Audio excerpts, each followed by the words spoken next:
ce matin au siège de l'UFDG pour discuter de l'actualité politique. Une vingtaine de partis étaient présents et nous avons donc examiné différents points qui étaient inscrits à l'ordre du jour, précisément 2 points. Le premier point concerne la réorganisation de l'opposition républicaine. Dans la suite de notre réunion précédente, nous avons écouté donc les comptes rendus des différentes commissions qui avaient été instituées pour bâtir une plateforme autour de laquelle l'opposition républicaine allait désormais évoluer de manière à normaliser, standardiser en quelque sorte ses méthodes de travail et son organisation. Ce document a été présenté, il est lu, les contributions ont été faites par les différents partis d'opposition et une prochaine réunion va nous permettre de le finaliser et de le conclure. Nous avons aussi parlé de notre prochain agenda, c'est-à-dire la liste des revendications que nous allons présenter à l'opinion nationale et internationale. Et toutes ces questions vont faire l'objet de finalisation à notre prochaine réunion et nous allons donc les mettre à votre disposition.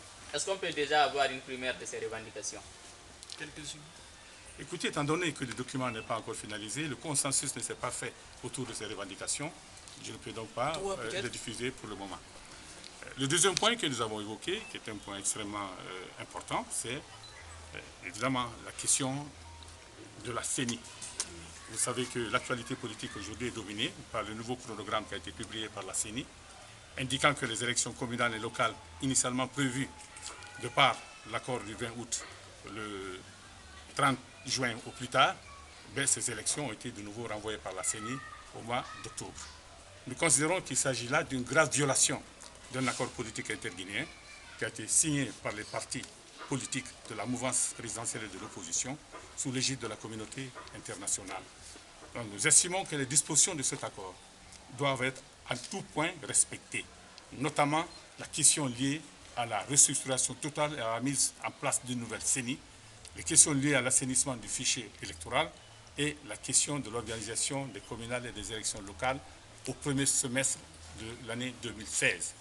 Nous refusons de nouveau ces écarts et ces dérives de la CENI qui décidément fait la démonstration qu'elle n'est ni compétente, ni impartiale, et qu'elle est en train de faire le jeu du pouvoir, et elle se met donc dans l'incapacité d'organiser désormais en Guinée des élections transparentes.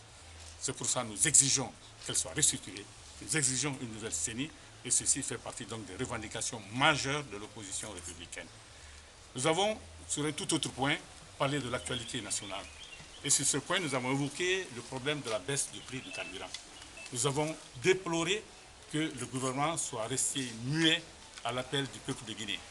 Car si ce sont les syndicalistes qui ont déclenché la grève relative à cette baisse du prix du carburant, vous savez très bien que le mot d'ordre de grève a été suivi par tout le peuple de Guinée. Donc au-delà bien même des citoyens syndiqués. Cela veut dire que c'est une demande sociale pressante qui s'exprime à travers donc cette revendication des Guinéens de voir leur pouvoir d'achat s'améliorer, de voir le coût de la vie, se réduire.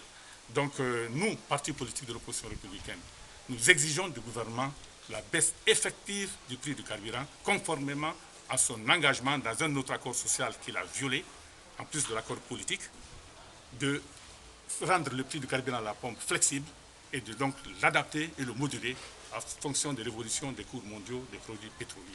Nous exigeons donc que ce prix soit revu à la baisse et nous allons faire en sorte que par des manifestations, par du lobbying, par différentes voies et moyens prévus par notre Constitution et par nos lois, que le gouvernement arrive à accéder à cette demande du peuple de Guinée. Donc nous n'excluons pas du tout de reprendre dans les plus prochains jours, si nos revendications n'étaient pas entendues et prises en compte, reprendre nos manifestations sur les places et sur les voies publiques.